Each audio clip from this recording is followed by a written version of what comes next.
You're listening to CRBRadio.com. The words and opinions you are about to hear are of the hosts and do not reflect the management, sponsors, or affiliates of Cave Radio Broadcasting. Hey everybody, we're the Boy Detective from Southeastern Michigan. Disco Lunch.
Oh, yeah, that was a good one. It's been a good year. It's been a really good year. You know, I was thinking as we were listening to that, I had a question. Like, you guys are coming out with all these songs, and Yeah. does it get harder and harder to remember all the lyrics to these songs as you're singing it, or do they just get stuck in your head? Like, You know, to be completely honest, I'm one of those very lucky people that once I memorize something, it's basically there. yeah. I will say sometimes you have to like freshen up Uh-huh. with certain things. The one thing that drives me nuts about my band sometimes is they'll throw an extra song in, but because I'm not on stage, I don't know they talked about it. Mm-hmm. So then they'll just start playing a song, and then my brain has to like catch Kick in. up. Like, okay, Oh, they should definitely let you know about those things. yeah, you think you would Like think. that's Just But keeping you fresh. but the problem is I spend 90% of our set with the crowd, Yeah. so I'm not on stage when they're doing the back and forth conversation. Like, hey, should we play one more? Yeah, let's play that there one. should still be one little. You would think. one last little update. You would think Unless I mean, someday maybe, with in-ears, maybe we can have that conversation. But we're not rich enough yet for those in-ears. step, So one Yeah. step at a time. Well, yeah, I one have- step. I have been to a lot of your shows, and I feel like the crowd knows your songs as well. So I feel like they could pick up where you miss if they had. We do, and there has been times where like my mic would go out, Nick would just take over for Yeah. a verse or Right. a Jared or something. So, but they like sometimes confusing me. It doesn't work out too well for them. But yeah, to answer your question, yeah, for the most part, it'd be hard for me to not like if we randomly threw in a song from like, I don't know, Dorcas that we B-side. haven't played in a Yeah. very, very long time. Like maybe I'd be like, okay, let's not do that. You're Let's not right. do that. Dude, that's hilarious. But you could Yeah. you could basically throw anything from, I don't know, Band from the Bathtub on, and I would know it almost by heart. Dude, that's awesome. Do you have a favorite song of yours out of all your songs? My favorite song has always been Replacement. I don't know why. It's always been my favorite. It's probably why it's always on. It always makes the set because I love Replacement so much. I think there's something about it, specifically now that Nick does that like weird Western thing at the beginning now, which I absolutely fell in love with the first time he did it. But no, Replacement's my favorite. But I do love American Farts so much. Love that song. American Farts is probably like very close to Replacement for me. But it's always been, because that song has been dusted off a couple times in the past. That song has been around for a long time. Now, is it your favorite in general or just your favorite to perform? Ooh, that's a good question. Because Yeah. it is two different questions, or two different thoughts. I think, in my opinion, there's just something about Replacement. I think American Farts represents the Boy Detective more than any other song, in my opinion.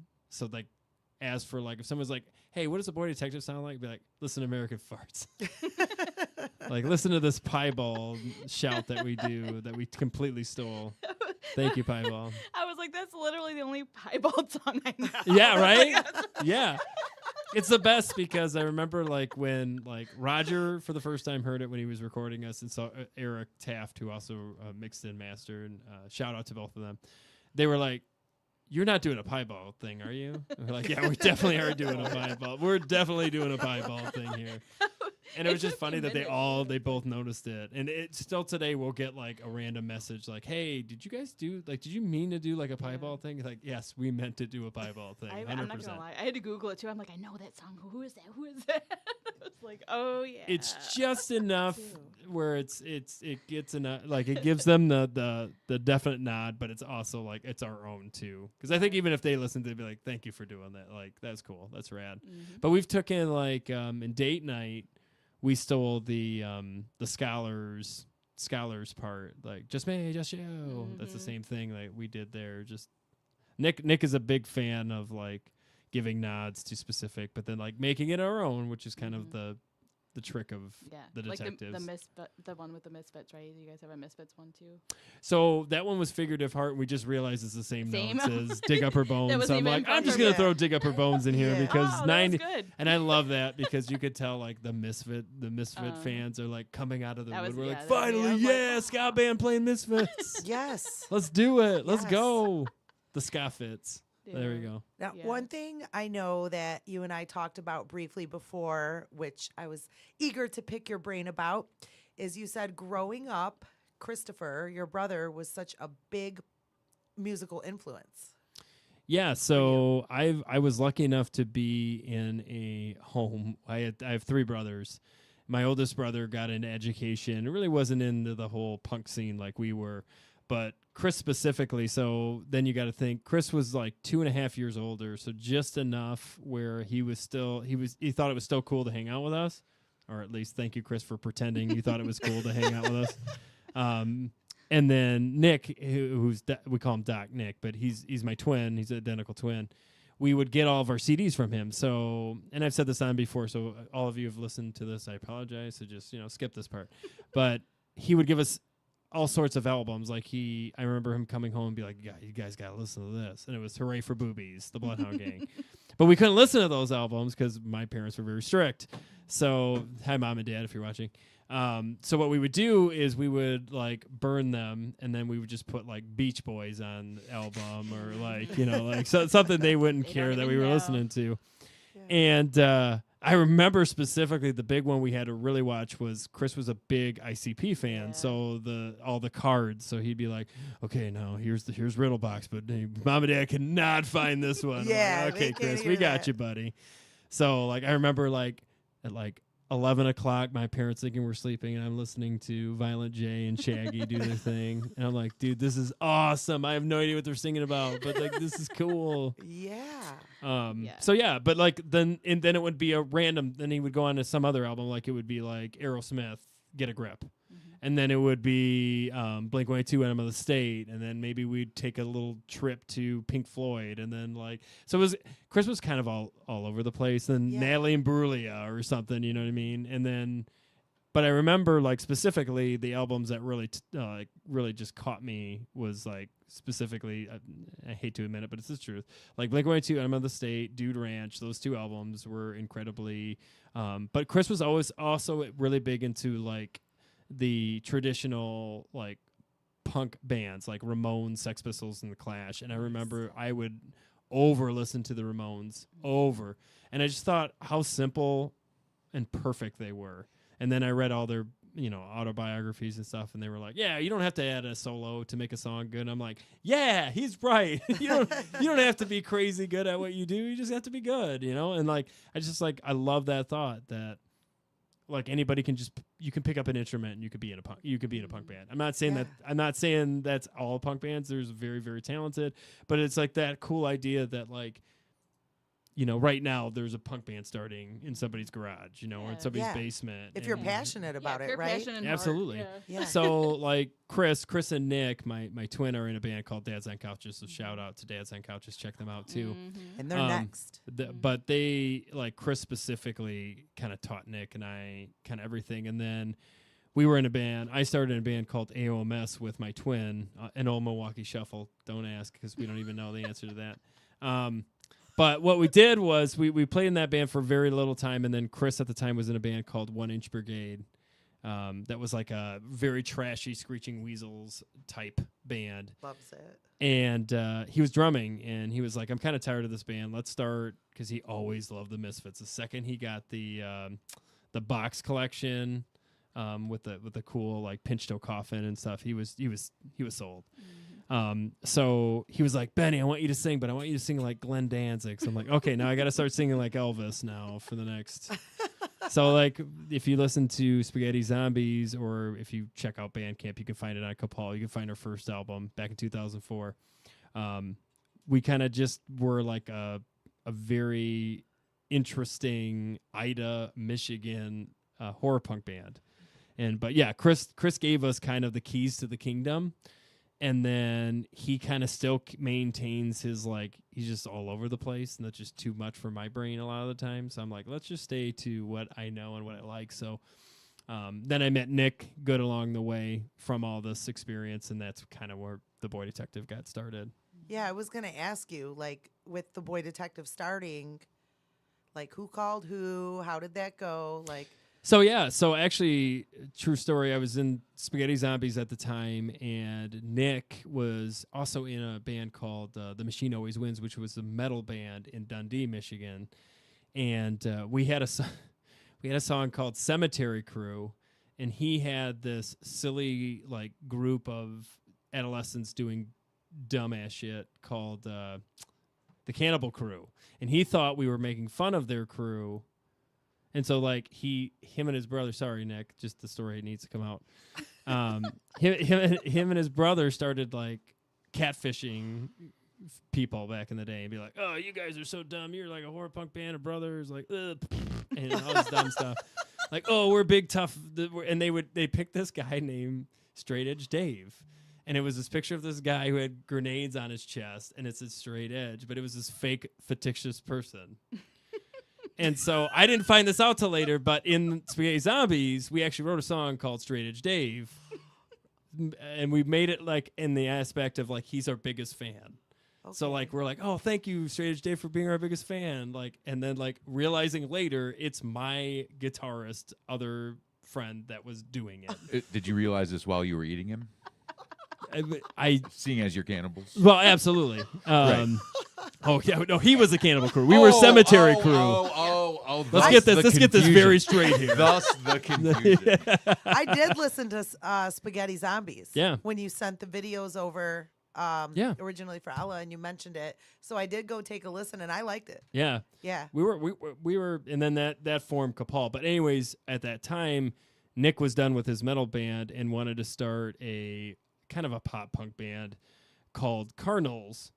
And they had a year or so where they were writing music, but they really wanted a lead singer. And then Mitch, who's in Dads on Couches, was friends with me from college. We were in the same college class. And he's like, "You know what, Benny, you're a lead singer. You should try out for our band. It's called Cardinals." I'm like, "Sure." So he was like, "But our guitarist, Nick, who I knew at the time, was like, he wants you to try out." I'm like, "Okay." So I went to his mom's house, his parents' house in Dundee, Michigan.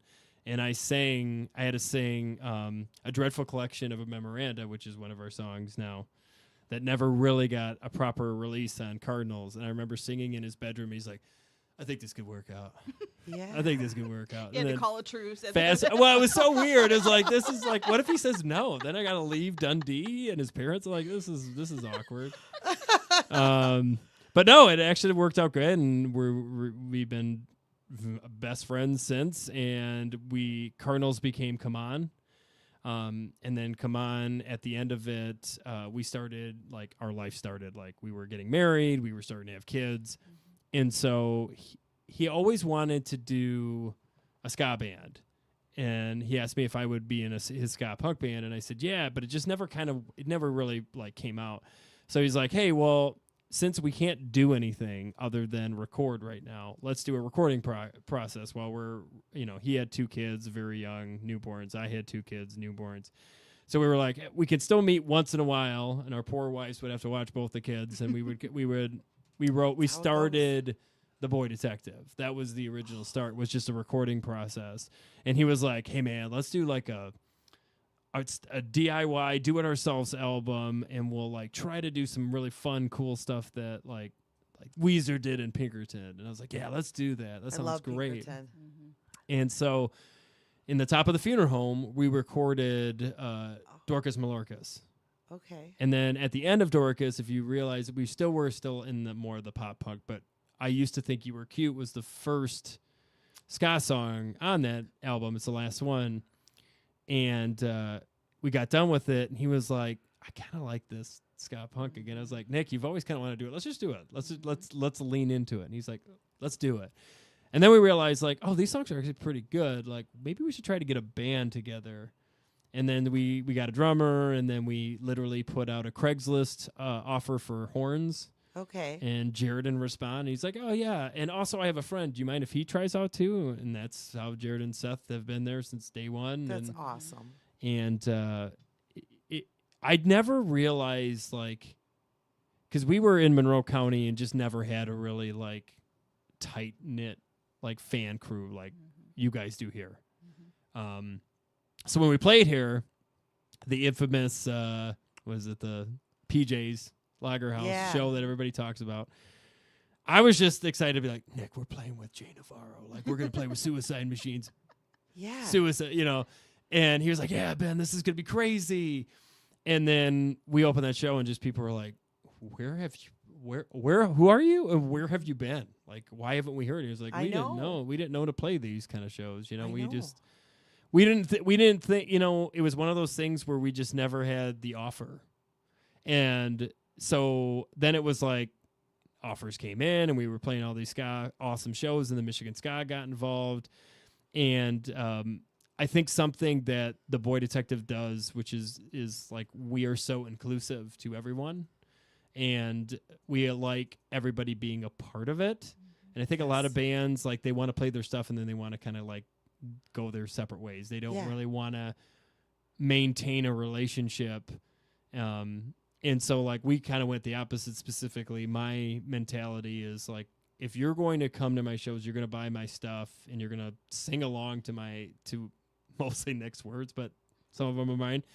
Like, I want to get to know these people, like, and I want them to feel like you're not just a fan. Yeah. You know what I mean? Like, you're actually almost a friend fan. You're almost a right? part of the Boy Detective at that point. Yeah. The junior detective. You got 0.00001% stock on everything.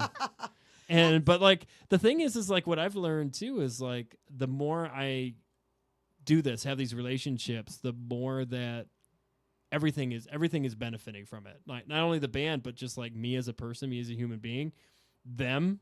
Like, you know, a lot of them are saying like, oh, Benny, I was having a really hard time and your song did this. And then, you know, you sweat all over me and I thought that was the coolest thing. And like, yeah, like, absolutely, let's do that. And you do this cuddle puddle. So like, I was feeling alone and now I feel like I'm part of a community. And it's kind of all just kind of come together almost too easy. And then I am just the person that's going to reach out to everybody and anybody. So if I'm like, hey, I want to reach out to this person like Jay, I'm just going to do it. The worst he's going to do is either not respond to me. Shoot your What do you shot, have man. to lose? Or he's going to right? say no, you know. Can I just... Oh, go ahead. No, so I will annoy people until they respond to me. Now, if they respond and they're like, we're done, I'm like, okay, cool. Like, but at least you responded to me, so at least I got that. But what I've found is like, for a lot of people specifically, they don't take that shot. So I think for a lot of those musicians that have been doing this for a very long time, specifically in the punk scene, if they really care about the punk scene, they still remember a little bit of that quality of like, I want the next generation to take over, you know, or at least be part of this, or have their 5 minutes of like, oh, like I get to do this. Yeah. So like, we started playing that, and then our songs have just kind of really been a nostalgic feel for a lot of people. Like, they feel like they're back in the late 90s, early 2000s, which, no offense to any of the other bands, but I think the other bands are having like a newer sound, like this new tone, you know, like, and they're doing wonderful. This is not a negative to them at all. I think it's just like, we're lucky because our songs sound like something they would have done. Right. You know, I remember Reese Roper, shout out to Reese from Five Iron Frenzy, but he heard the new album and he literally said, I wish Five Iron was the band that wrote TANGC. He was like, that song is like perfect for this, like, this environment and everything that's going on. And I'm just like, yeah, I think that's what it is. I think they watch us and they're like, that's us. Like, that was us. That's us still. And we've been lucky. Like, you know, like, Suicide Machines have been awesome, and Jay has been awesome, and Eric, and you have like Goldfinger now wanting us to play shows, Dude, and you have Five Iron Frenzy.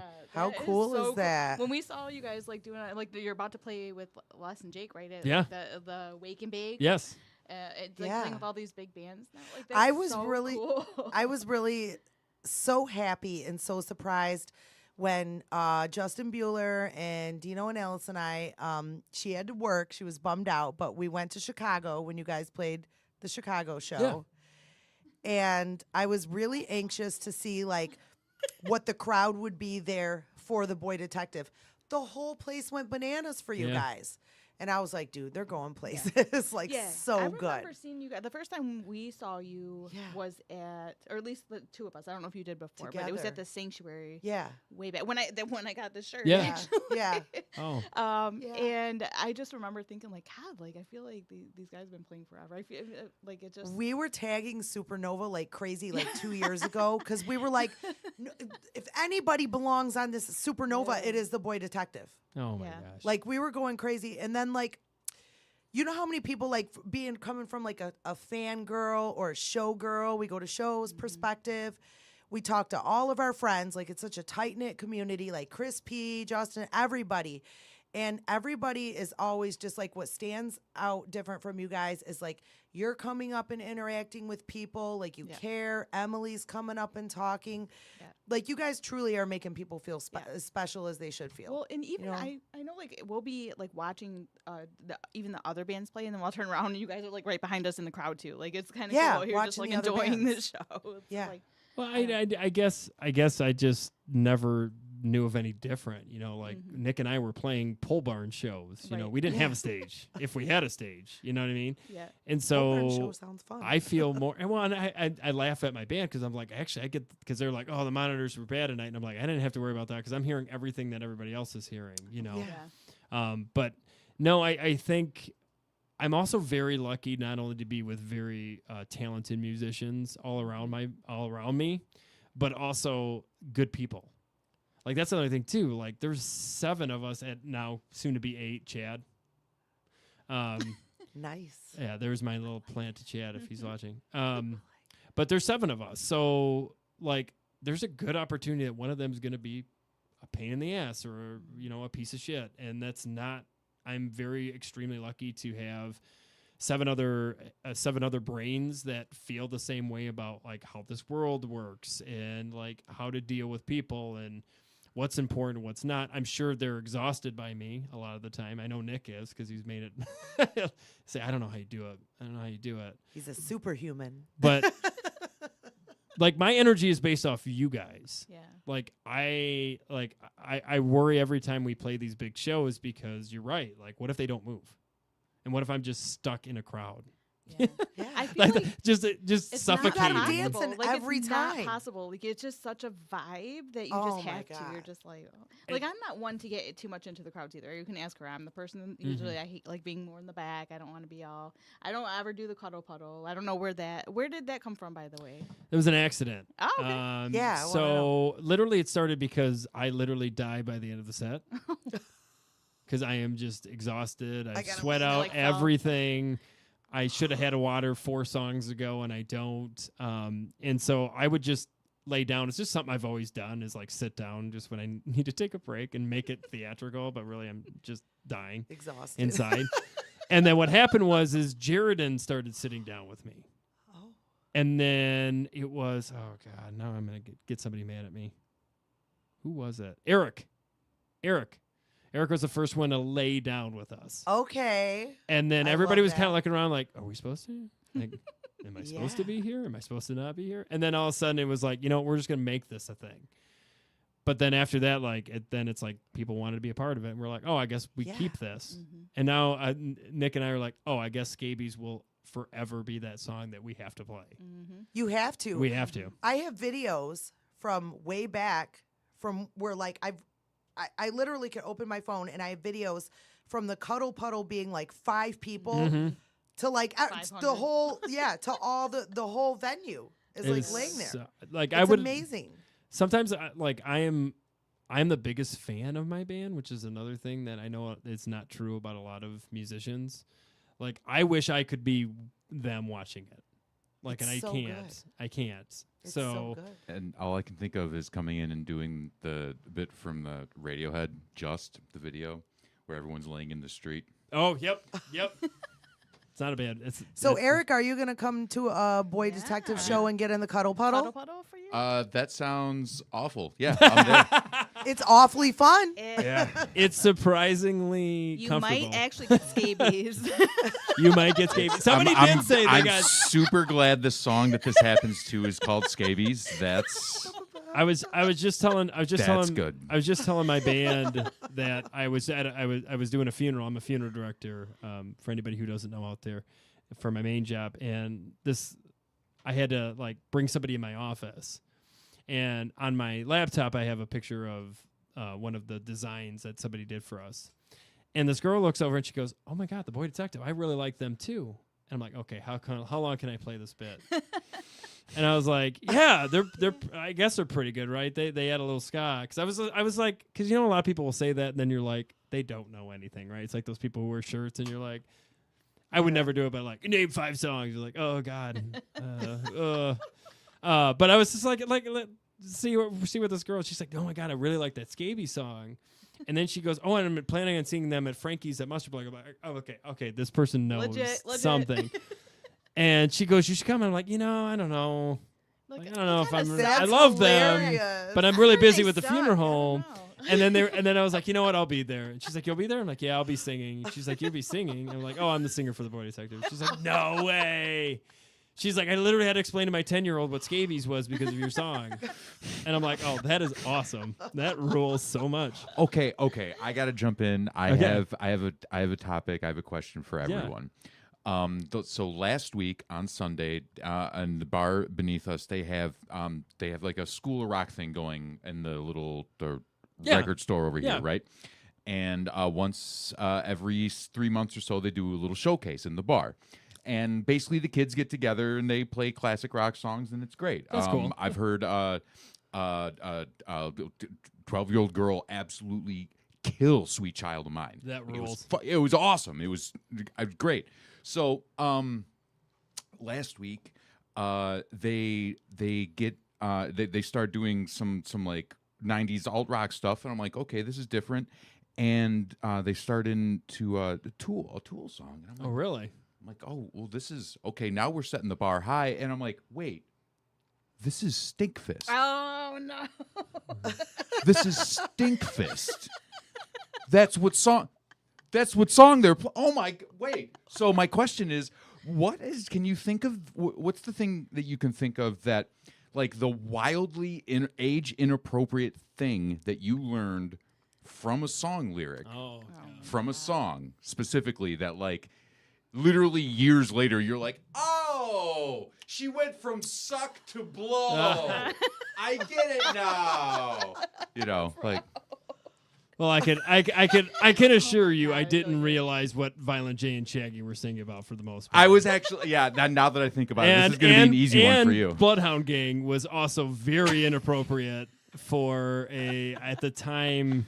I don't know. Do it like we do. 12, 13-year-old? Yeah. Something like that? Yeah. I had no idea what they were singing about for the most part.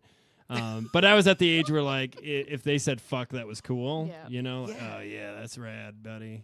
And then I got to give Chris credit. Like, if there was any question we had, which Nick and I had a ton, he would answer. And he would always give us, like, this is what it is, and let me explain this in a way that you're going to understand. That's very helpful. But I was also like, Chris, I don't think, but my brother has always been a very like transparent person. Like he comes from the school of thought where like it doesn't matter what age, if somebody asks you a question, you answer it. And like Nick and I come from my twin and I come from, you answer them, but you answer it in an age appropriate way, right? But like Chris is like, no, like if they ask a question, they're gonna get it. They're gonna get the full. Chris is very transparent, like, and that I love that about him. But I was like, "Hi, Chris, you're gonna get in trouble. Like, if a kid asks you a question, he's just okay. Let me tell you about that. Like, okay, Chris, you don't know what their parents are gonna be like. So, anyways, yes, that would be the answer to your question. Was definitely ICP. Probably within the first 2 minutes of a song, probably they were saying things that were probably very inappropriate for me to know. And also probably took me 20 years to really find out what half those lyrics are anyways, but absolutely. I see. Woot woot. I see Scott. Woot woot. Oh, do that. I see Jess Skagazine.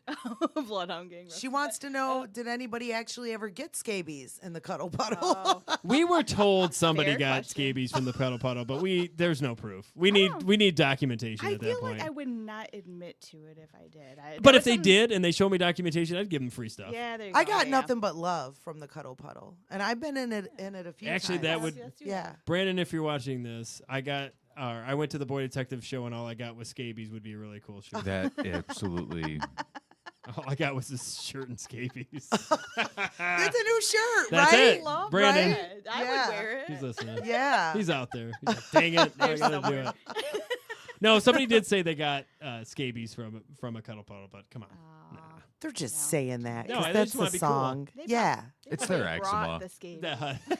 It's like- Well, I think Jay They're Navarro fine. said his green shorts from the album is hanging in the Punk Rock Museum. And I saw like an interview with him once, and he said that he got scabies in those shorts. So he wore Oh. for too long. He got it. He gets it. He knows. He gets it. Yeah. punk rock, right? He said something about our cuddle puddle. I can't remember what he said, but it was really funny. I can't remember. Jay, if you're there. So right. what I really want to know, and what I hope the answer is yes, is will the cuddle puddle and that song always be the closer for the Boy Detective? Yes. Maybe not necessarily the closer, because if you're doing an encore, we got to figure that all out. And what do you think it's going to look like at Supernova this year? Oh, I got plans. Yeah. I got plans. I'm hoping it's crazy. I already told... it's going to be insane. I already told Tim, by the way, thank you for letting us play there. Like, that's awesome. Yes. But, like, I was telling him, I was like, you might want to tell the camera people... realize this band, this singer is not going to be on stage the whole time. Like, it'd be really cool to have a Benny cam. So you know what it is there? It's a drone. Is it really? Yeah. They do have a drone. It's so cool. Okay, they need a Benny drone then. Yeah. He's going to need a special... So it's a drone, and it just flies around the crowd, the stage, whatever. So it's gonna follow you. Oh, awesome. Yeah. Need to, like, I cannot wait to air see tag you that or from the something, right? air Like, down. We had a cool drone guy was taking a camera in when we did Stoop Fest in the backyard of somewhere, and like that was really cool. I was like, man, that would be so cool. Like that would be the best representation of me to be able to watch what we actually do. Yeah. To see it from a higher up. Because I remember in Chicago when we played the 5 Iron Show, which I think is what you're talking about, right? You talking about the 5 Iron Show? Yes, that's the one we went to. There was a time when there was like 4 or 5 circle pits going on, because I would just go to another one, start one, and then I'd go to another one and start one, and then I'd go to another, start one, and another. It gets funny because the crowd is like, "Oh, he's still here," and they're like, "Wait, he's not here anymore. Where'd he go?" You're like a ninja, man. Well, there was one time I was watching you in Toledo, and I'm like, "Where'd he go?" And then you're like up on the bar. I know. And I'm like, "Oh, there he is." The whole venue's your stage. Like, Yeah. It's so nothing is nice. limited. It's It's so awesome. nice, and it's cool when like venues love it. Like I got to give the Magic Bag a lot of credit. Like their staff loved us so much. They're like, "You can do whatever you want." Yeah. You open a door, you Jump probably on the don't want it, bar, because I'm gonna that's go cool.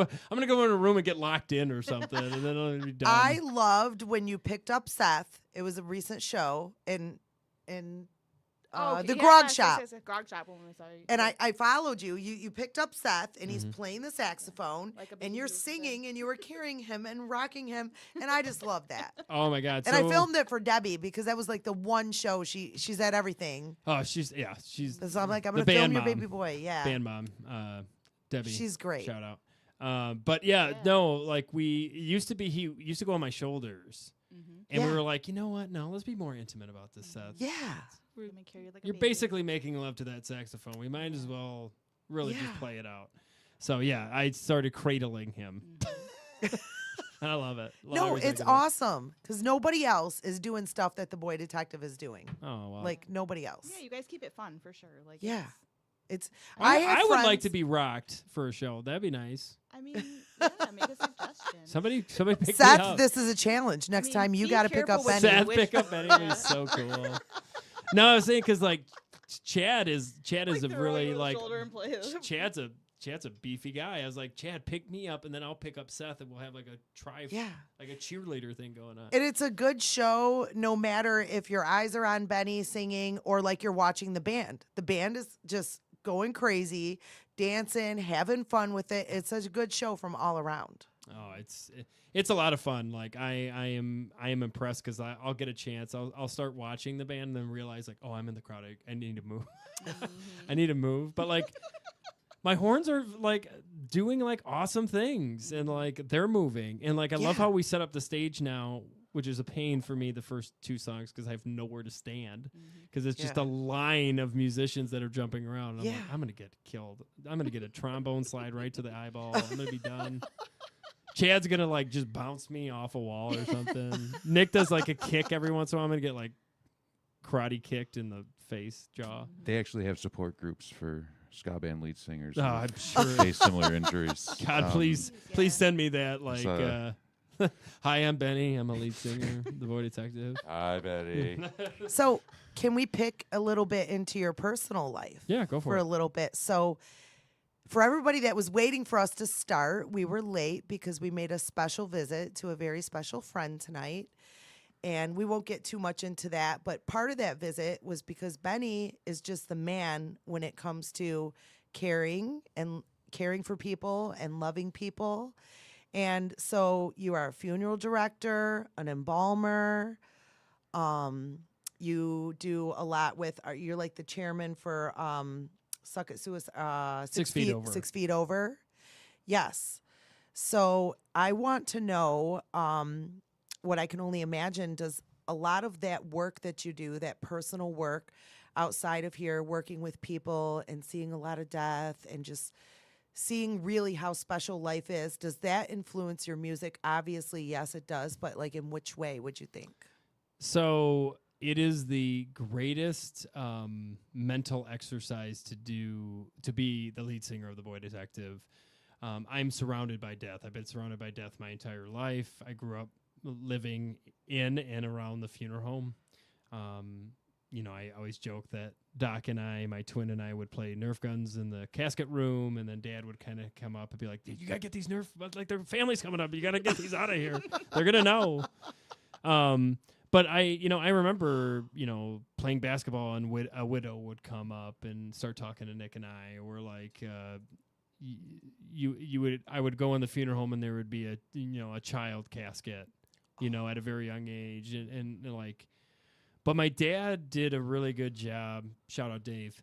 My dad did a really good job of explaining, like, this is a part of life. Mm-hmm. And the more that you can understand your own mortality, the more you can understand and walk with your death anxiety, because everybody has it, the more that you can understand your own living, right? This idea that if we don't talk about death and we just fear every day waking up because this could be the day that I die, you're not actually living.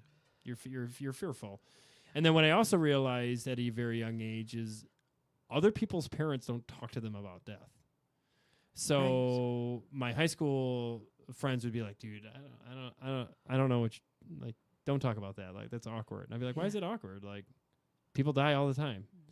And then I realized, because of the life that I was born up and raised into, and because I have a mind that wants to go even further and find out why we do this, why we become so scared of death. Like, where does this fear come from? Why do we have it? When we know it's going to inevitably happen, right? People are more afraid, about death and everything, right? It's like they're afraid that if they don't do this right, they're going to lose their kid, right? The death of being a parent. Or if they don't do this, they're going to lose their wife, death of, like, spouse, so, like, divorce. Like, everything in my subjective experience, because I'm an existentialist, which means in specifically the death given, is that everything revolves around death. So if we can start learning and start educating and start talking about death, it loses its sting. It loses this idea that the more that we actually talk about it, you don't have to be anxious about it because you know it's going to happen, right? But the thing is we as Americans specifically, as a culture, death is a stigma, death is taboo, because death in society means that you failed, right? If you fail to thrive, you're dead. So, like, you can go back to Darwin, you can go to all this stuff. We're not going to get into the existential, all that. But I will say that what I have found, the easiest way to get rid of some of your death anxiety is just to talk about it and be like, hey, like, I'm really scared I'm going to die, because if I die, what are my kids going to have? Or what's my wife going to do? Or what's this going to go? And what's really interesting is when you have those conversations with those people, like when you say, I'm really afraid to die because what are you guys going to do as kids? And they'd be like, we'll figure it out. We got you. Like, you don't have to worry about us at this point. But then, like, that's the thing. Like, we as humans think that everything is, like, individualistic, right? I don't want to have a service because I don't want my kids to have to pay for it, or I don't want them to have to take a day off work to go to my funeral. But the reality is they want to take that time off to have a memory of you and to talk to people about you and to have this. But this, like, idea is we don't conversate about it, so we don't know about it. Or, like, I'm scared if something happens to me, I'm terrified. I am terrified of death. Mm-hmm. Very terrified of it. And I'm scared, like I don't want my kids to be hurting or my family to be hurting, that's so scary. Absolutely. That's a natural feeling. It's very honest and it's very open. Have you had that conversation with them? No. You should. I know I'm learning a lot. I'm learning a lot from you in the past few days. I really am, just because we've talked a little bit about stuff like that, and it's really eye-opening. Well, not only that, but it starts a conversation too of if something did happen, this is what we're going to do. Yeah. You have a plan. Even if it's not 100% like your kids will thank you later. Or will thank other people. Will be like, thank you so much for telling my mom to have this conversation with me, because when that day happened, my life was a lot easier because she had that conversation with me. That makes so much sense. Mm-hmm. But yet again, going back to it, we internalize everything, that we think it's easier to not talk about it. But that's not the truth. Mm-hmm. But that's what we're told to believe.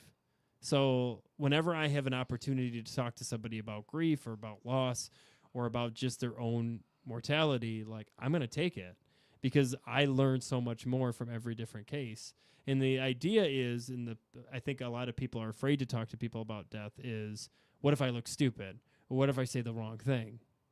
Well, there could be professionals out there that have studied and did ever this. We could still make stupid mistakes. Mm-hmm. I've asked a widow on the day of a funeral, like, how's your day going? Not thinking about it. It's just something that we say. Yeah. Yeah. And then she said, do you want me to be honest? And I said, yes, because I deserve you to be honest now, because I made the mistake. Please tell me how your day's going. Mm-hmm. Right. It's the worst day of my life. Mm-hmm. Now I have to deal with that, because that was the thing. And going back to it, you don't even have to talk. If somebody's dealing with grief, be like, hey, I'm here. Do you want to vent? Yeah. And that's it. And then they want to, a lot of grievers want to tell their story. And the problem is we as people think, well, I don't want this awkward silence, so I'm going to interject my opinion on it because it's going to make me feel better. Mm-hmm. And that doesn't help them at all. Yeah.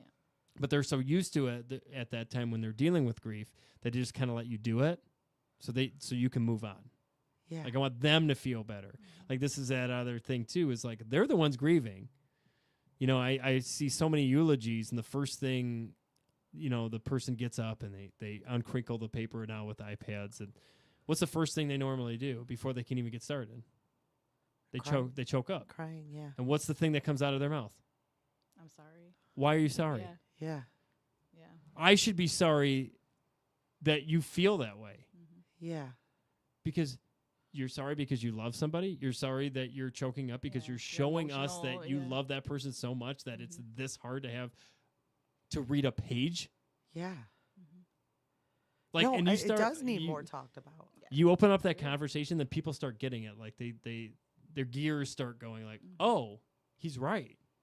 Yeah. And the sad part is, I shouldn't be having these conversations. Yeah. Like I said to Nick, I was like, one day, what if like people talked more about death than they do life? Then we'd have to change our whole career. Right. Yeah. Because they were good. You're good. You guys get it. But that's the Yeah. thing, like, is because we're so afraid to die, we don't actually live. And how much time are we wasting already dying, which is anticipatory grief, which is a whole different thing we can talk about, disenfranchised grief. I feel like you're worrying about something that's inevitable. It's inevitable, right? So is you knowing how important to talk about death is, like, obviously a major part of what prompted you to have the Let's Talk About Death podcast that you have? Yeah, so it's obviously why I decided to stay in the family business and get my license as a funeral director and as an embalmer. I've also got certified as a death doula because I wanted to know more about that. What is a death doula? So do you know what a birth doula is? Yeah, like it's just think of the assisting opposite. Okay. So it's somebody who helps the family when they're going. So a lot of the times what they'll do is, like, people always go to death professionals when it's that time, right? Yeah. I wish they would be more proactive, right? I'm getting up in age. We should have this. I should start having conversations. What should I do? But it's not what happens. It's usually they get told they have stage 4 cancer. Mm-hmm. And they have 6 months to live. Mm-hmm. So a death doula would be honored to come in and they help that person what we call transition. So not only help them figure out their grief story, but help their family communicate with them and also be able to take care of their grief story. Yeah. So it's like a birth doula. Like, if they're a good one, they'll come in and they'll be like, okay, what's your birth plan? Mm-hmm. Let's do this together. What kind of music do you want? What kind of feeling do you want? Do you want to do like this in water? Like, they're there to make suggestions, right? This idea, like, have you talked about your will? So I'm going to flip this on now death. Like, have you talked about your will? What kind of funeral home do you want? What kind of services do you want? Have you talked to your family about this? Yeah. Like, what are your wishes? Because the problem is people that are on hospice or are terminally dying, or what we call actively dying, they want to talk about it, but they know if they start talking about it, in their mind, they're going to be like the downer, right? Upsetting your family. And then you have the family who want to also talk about it, but they don't want to make him feel bad, because if we bring up death, then we're bringing it up to him. But the reality is he's thinking about it every second because he knows he is actively dying. And like you told me before, it helps to face the truth together. Yeah. It's beneficial for both. Oh, my God. In a perfect world. Oh, go ahead. Are you familiar with Timothy Leary's last book? No. He wrote a book when he was terminally ill called Designs for Dying. That's awesome. You have to read it. Oh, my gosh. Remind me. I will. Thank you. I will. But I always go back to my Bible is Elizabeth Kubler-Ross's book on death and dying. She wrote that back in the 60s. Okay, is that the one with the 5 stages Yes. of grieving and stuff? Okay, I remember this from nursing school a little bit. And we can, that's a whole other topic. Yeah. But she actually wrote it on 5 stages of dying. Die, okay. And then somebody took it and said, well, that's the same as grievers, okay. which is somewhat true. But the problem is when you put stages on grievers, the second they don't go in line or they don't do it or they skip a step, they think that they're grieving wrong, which is the problem. And even Dr. Elizabeth Kubler-Ross said, I wish they would have never did that, because that's not what my thing was. My statement was I was with over 300 patients that were actively dying and found out that all of them would experience these 5 stages. But the problem is when I tell you got to go through your stages, you're like, oh man, I didn't go through anger. I went right to bargaining, or I went right to depression. I must be doing something wrong. You're not. Everybody there is no grieves wrong way to grieve. No, and everybody grieves differently. So why are we putting stages on it? Yeah. And then like the medical world, the DSM, do you guys know what the DSM is? So I'm also in school to become a social worker, so I can do therapy. Like that's the goal. So on top of being a funeral director, embalmer, death doula, I want to also be able to help families with therapy, like after. Because the problem that I've noticed is I help a family, but they're in such a trauma time that everything I say is very surreal, because I'm in the first 2 weeks. So they're getting like blanketed with people calling them and texting them and taking care of them and giving them food. They almost don't have time to grieve. Can't really soak it all in. No. So what happens is 6 months later, when everybody stops calling, the kids go back home, then they're in their house by themselves, and that's Left the alone first to deal time with it. they are actually experiencing their grief. Real grief, yeah. And then they don't know who to talk to, because if they don't want to bother people, like, I should be over this. My wife died 2 years ago. But the reality is you don't graduate grief.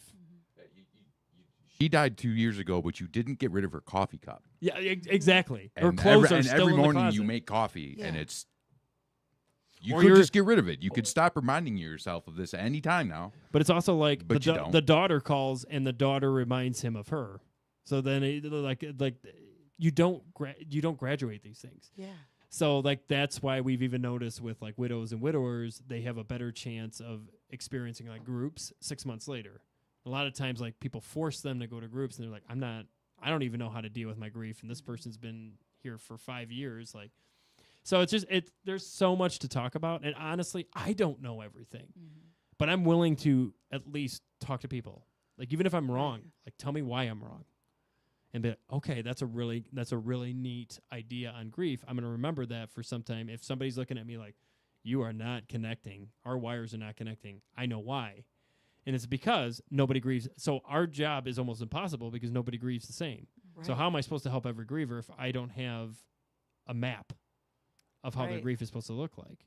So the thing is like, instead of me trying to tell you how to deal with your grief, let's walk through it together, which is always how it's been. And the sad part is we went from a community-based society where when there was a funeral, the town would shut down. Everybody would go to the funeral home. The spouse would have like meals for everybody and give gifts to everybody. Like if you go way back, you'll find this all out.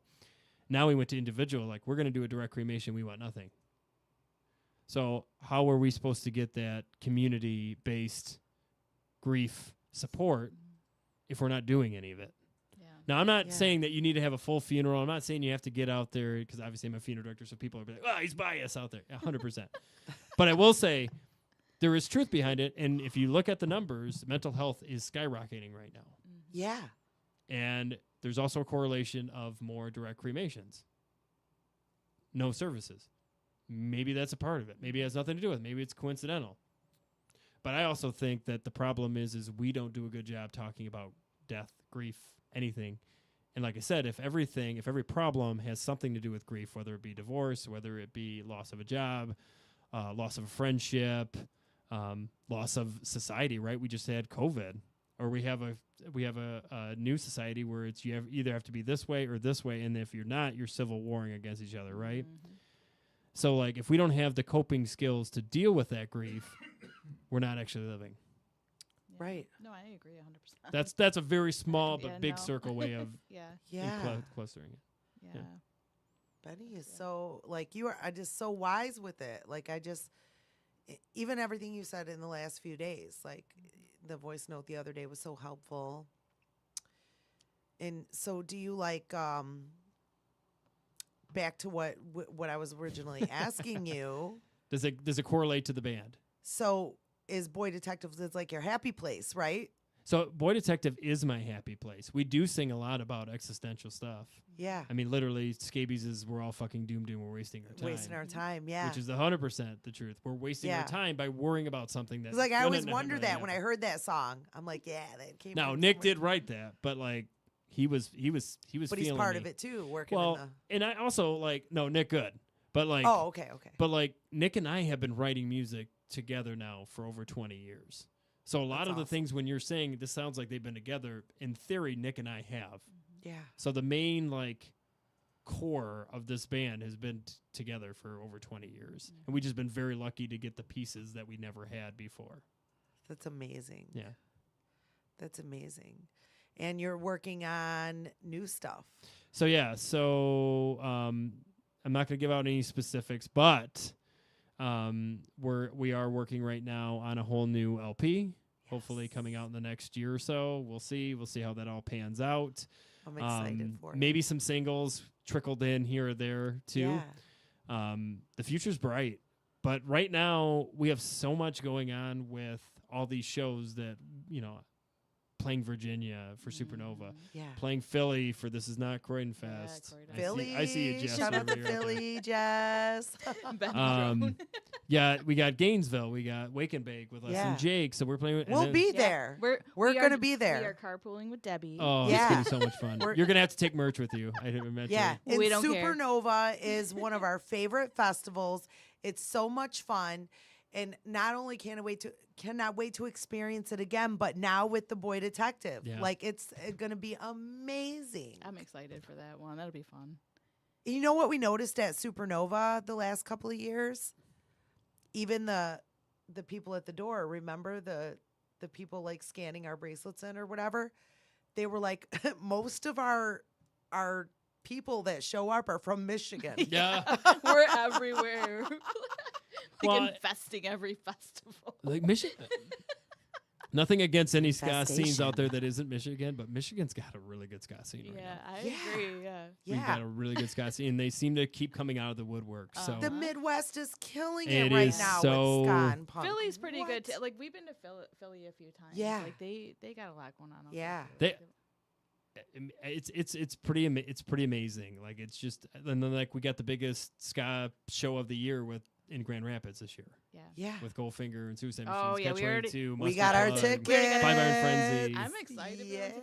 So, do you have like a show that has been like a favorite, like one that you're like, God, that was like one of the best shows. Like, Yeah. like, no, they're all that.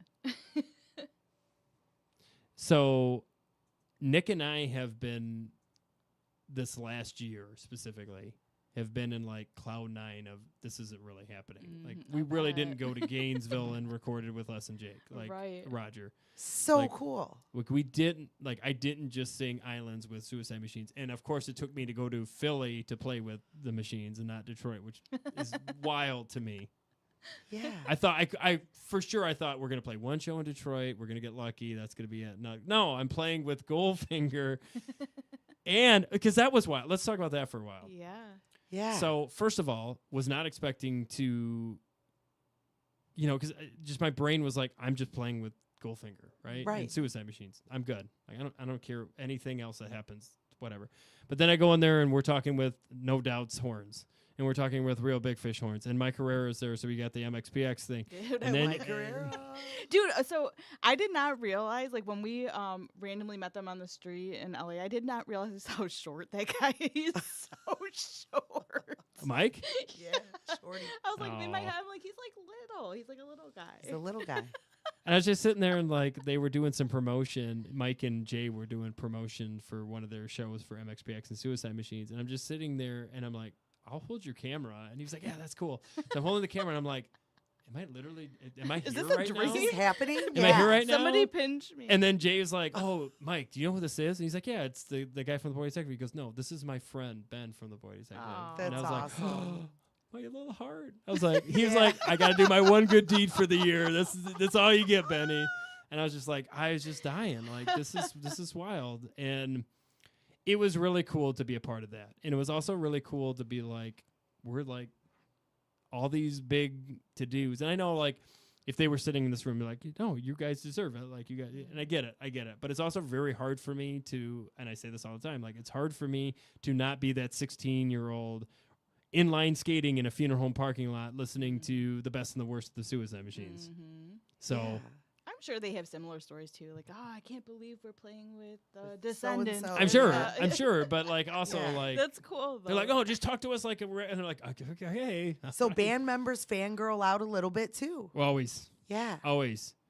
I actually fan out for my fans. Like, I think it's so I get so excited when I see somebody who's willing to drive to Philly. Like, I said to Nick, the second I knew like something was weird was I was like, Nick, they're driving over an hour to come see us. Yeah. And he's like, yeah, I wouldn't go more than 10 minutes if I didn't. I'm like, okay, well, that's a little much. But like the idea that people are traveling to Philly to watch us, Yeah. like it's bonkers. It's yeah. bonkers. But it's also like this idea that like I listen to our songs, I'm like, these are good. Like, Yeah, for that sure. They're so good. Something has hit. I fanboy over my musician bandmates because like I sing and I'm not negating anything that I do as a front man or anything, but like hearing them like create this is just Yeah, they're so good. pretty powerful. Mhm. And I got to give my band credit. Like they know how to like multi-cross genres. So Yeah. you're not hearing just ska punk. You're not hearing just ska. You're not just hearing hardcore. You're not just hearing metal. You're not Ska-core, even yeah. hearing just emo and everything that gets thrown in there. Yeah. It's like everything that I loved. So It's the perfect blend. it's a perfect blend. Like we said from day one, we're like, Psh, Boy Detective is going places. Mhm. Like, you guys are just killing it. Yeah. And I know after Supernova, because it's like an international festival, so it's like people from everywhere, it's just going to go even more crazy. Yeah. Well, I would be the first to say this. I think some bands translate better on tape. You know what I mean? Some bands are just wonderful recording bands. And then some bands are just really good live bands. And I think some bands, you have to see them and then you're done. You're hooked for the rest of your life. Doesn't matter what songs they put out or whatever. Right. We're that band. Like, not that our music isn't good on streaming services or whatnot, good but I both ways. think if you're there and you experience it, that song now means something different Yeah. than if you haven't seen us live. Mhm. You know what I mean? I think Yeah. like this girl who was in the funeral home that was like, I like scabies. She's gonna love scabies then after she's a part of it. You know what I Live. mean? You're part of it, and this goes back to the Mhm. whole pieball thing all over again, full circle. Well, so like I have friends that I brought to a few of your shows that don't even listen to ska. They don't even listen to punk, but they're like my very good friends. And I brought them like, okay, come check out the Boy Detective. And they like, now they're a fan of ska. Like now he's my friend Aaron, he's seen you guys play a bunch of times now. He's like, oh, is it a Boy Detective show? Yeah. All right, I'm coming. I I'm guess I could show coming. up. Yeah. I guess I could Yeah. squeeze out an hour away. Yeah, from you. he's like, I'll be there. Yeah. He was with me at your show last summer. Thanks, Boy Detective. You guys got me all hyped up, and then I went home and got on the dirt bike and crashed and broke my tooth. I'm still blaming Benny. No. Dude, I can't blame you, man. You have a lot of energy. Like I have a lot of energy too. It's like weird. It's like I die after the show, and then I get Yeah. home and I'm like wired for another 4 hours. I'm like, why? It goes by too quick. Like as a fan watching from my point of view, we're like, man, that went too fast. Like, wish they were played longer. Like, it's just so fun. And we're dying there. And like Nick's like, God, every time we play 45 minutes, I'm dying. Well, so let me ask you, how bad was it in the basement, in the basement? It's one of our favorite shows. Playing in hell. We loved it. It was so hot. We loved it was because very like hot. that's how we grit our teeth. You know, Yeah. is like on that kind of stuff. Like, no offense to like Philly and Norfolk was a whole different experience, right? When you're playing for what was it, 1,300 people, something like that. Yeah. But also like my brain just disappears that out. Like once Right. I'm on stage, like it could be 10 people or it could be 2,000. Yeah. So it's very hard for me to like. But then when I'm in the pit down there, I'm like, okay, there is a lot of bodies. down Yeah. here. Yeah. And the security guards always make me laugh because I tell them, and I'm like, hey, like, just to warn you, like, thank you for warning us, because if just some random guy just came over the barricade like that, we'd probably throw him out. Like, please do not throw me out. But also, like, they'll help me get back Can on you stage. imagine? You're like outside, like, let me back. They got a wireless, right? They're like, we don't know where Benny is, but he's Betty's somewhere. crying somewhere. Yeah. But no, like, and a lot of them have helped me because they'll be like, thank you for telling me. Now I'll help you get over. Because a lot of the times, like, I don't know. I'm sitting there, I'm like, when they put these barricades up, I don't know how I'm going to get back on stage. Yeah. Shout out to Right. some of those guys though. Like sometimes they're really doing Man, they do it. The And some of them work. are They're getting doing work. like holy cow. And I like the ones that are like, as much as it's probably annoying to catch 1,000 people a night, Mhm. they're into it. Yeah. You know, some bodyguards are like, We And went to Yeah. what show was it? It was the Lesson Summer Jake and Circus. Suicide Machines. Yeah. Yeah. And the girls, like there was my daughter, her Yes. daughter, and two of their friends. So it was 4 like teenage girls in the front, Tiny. Some of them were wanting to tiny. be right at the barricade. next to and- Crispy. Yes, Yeah. of course. And then these security guards were like, "Oh, we got them." Like he was like grabbing the people over them, so they wouldn't fall. so they Yeah. wouldn't get kicked and He hit. was and leaning stuff, like, over the girls and He was picking up bra- these yeah. massive guys Yeah. that were crowd surfing so that they were safe when they and were kept down there. giving the girls water Yeah. because it was so hot. And I was like, this is the best security team That was ever. at Royal Oak Music Theater. So Yeah. shout out Yeah. to those guys. 'cause Yeah. That guy was like, I don't know his name, but that was. Oh, that show was amazing so to me. funny because I were was in good. the second tier with my wife. Yeah. Okay, yeah. So you saw. And I texted Roger and I was like, hey, this is a good spot where I'm at. And he goes, stay right there. And I'm like, oh my God, he's not going to walk out with 2,000 people just randomly walking Yeah. through. And he did. And it was Awesome. best because the way that my picture was, he thought it was the opposite. So I see him walking the other side like, all the way around and nobody stopping him. I'm like, what? And then so he's talking to me and like now because people know who I am in the Detroit scene, they were Right. passing me and saying, Benny, it's Benny from The Boy Detective. Completely not saying anything about Roger right next to me. Right. I'm like, and he goes, get used to this. I'm like, I know, no, this is weird, Roger. This is really weird. Mm-hmm. So, but yeah, no, it's a really cool. It's a really cool experience this year has been, but also like I don't think we have woken up yet. Like a lot of us are still like this isn't real. Yeah. Like we're not getting asked to actually play. You're these humbled shows. about it. It's weird. It's Like, cool though, right? It is really cool. It is really, really cool. And what's really cool, going back to me, I love having the relationships with those bands. Mm-hmm. Not Yes. playing with them, but actually like texting back and forth, like, hey, like I seen you guys play this, like that's super rad. How's your kids doing? Like actually having Yeah. like a bond with these Mm-hmm. individuals. And it's awesome that you do that and never lose that. Like I- never I- lose that. The I don't think second you I ever lose will. That, the second I lose that, I shouldn't be the lead singer anymore. I don't think you'll ever lose it. You know, because I think It's- it means a lot to a lot of people. some people need that.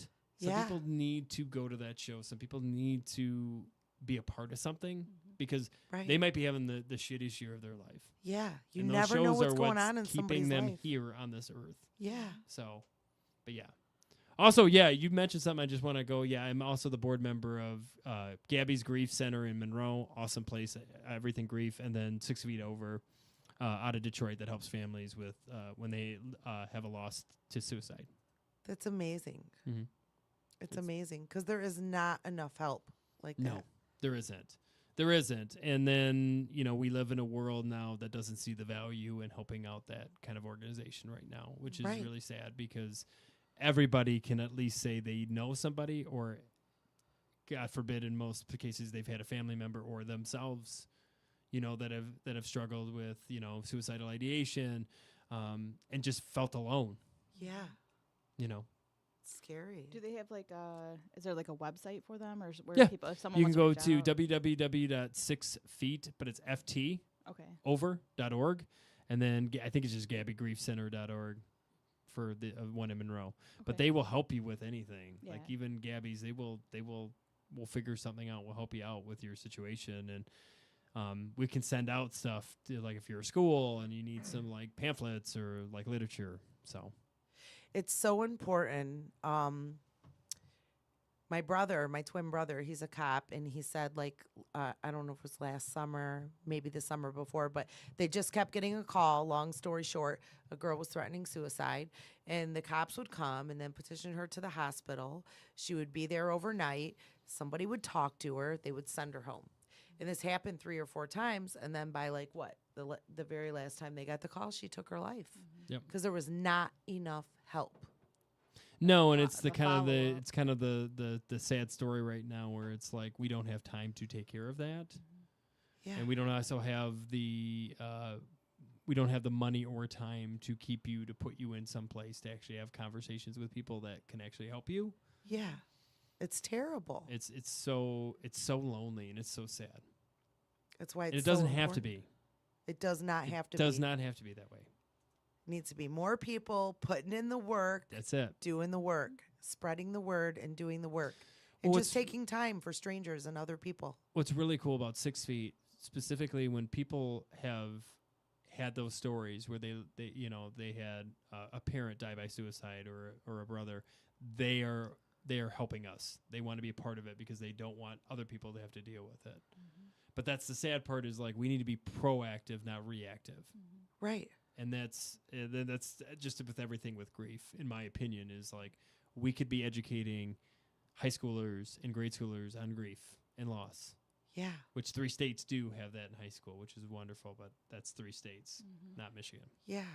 So Yeah, that Sad would be a good thing. thing for real. so listen to more ska. That'll help you Yeah. out. Listen to more Yeah.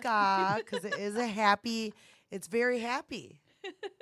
No I love barricade. I see you up there, Yeah. Jess. I know, What I'm up, trying to read all these. Jess?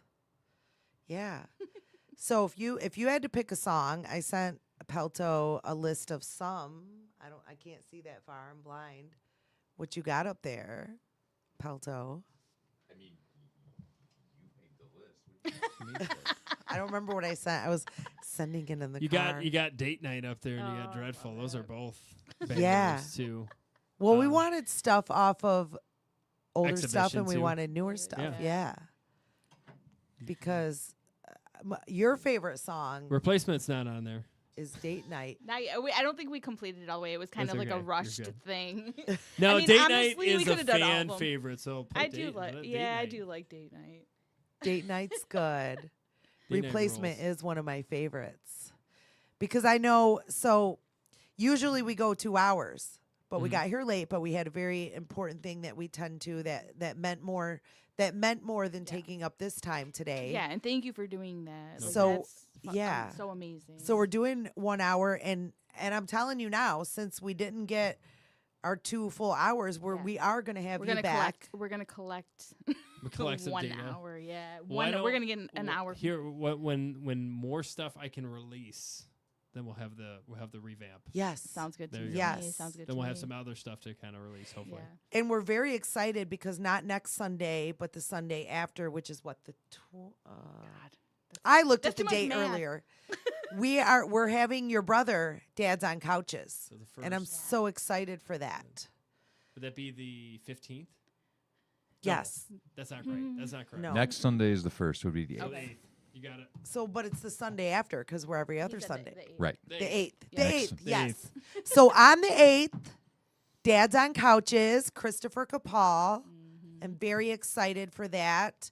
And I really wanted to pick your brain for 2 hours. So you owe us a comeback for an hour.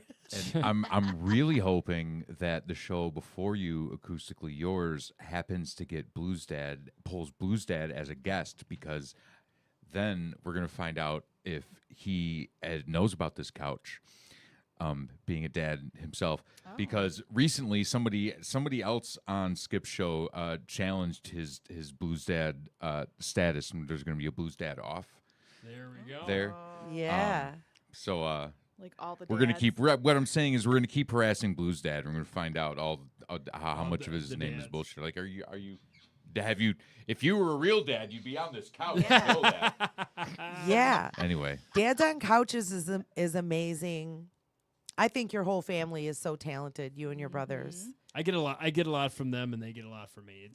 It's transferred. In fact, they're recording right now, and they asked me to be on a couple of their songs, so I'll actually be on vocally again on a couple of their songs, which I'm really, really stoked about. And I'm sure they'll end up on the new stuff from us probably too. So It's my favorite when Dads on Couches performs WTF. You see like Benny, Nicholas, and Chris. oh, Chris is so performing excited because together. he's like, I can finally do my low notes and you can take the high notes. I'm like, yeah.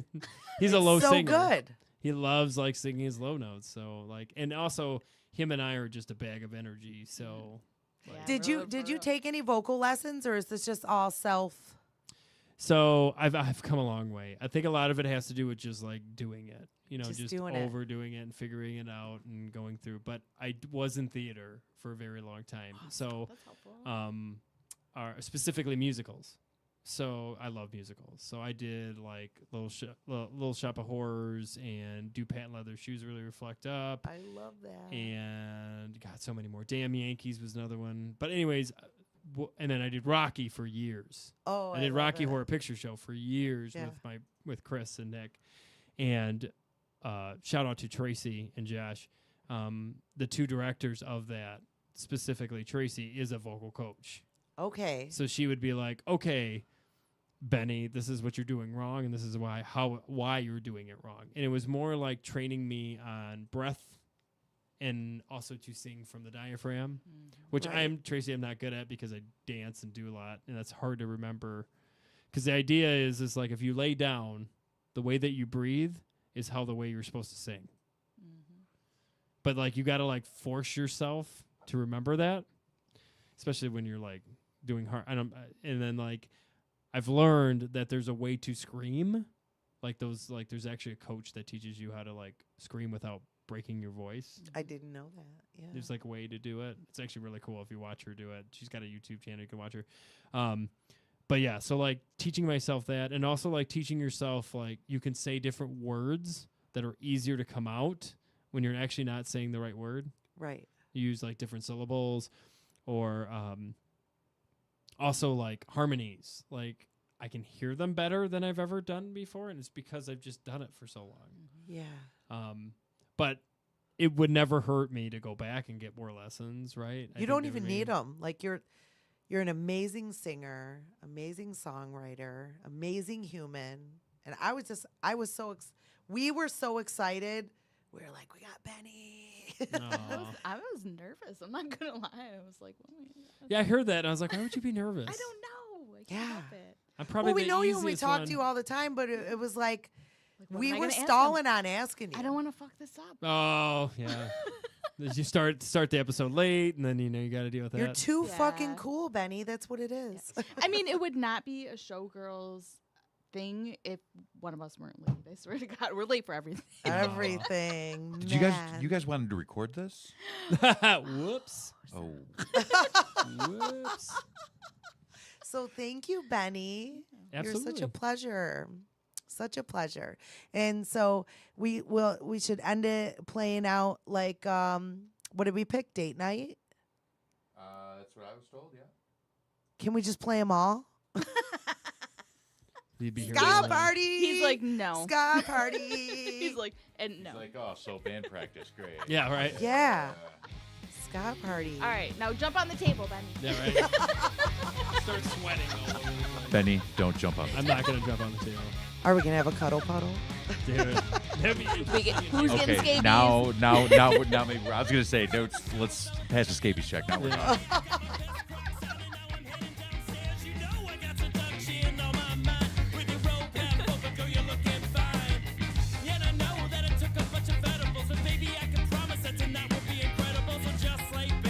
Close your eyes and forget about the things I did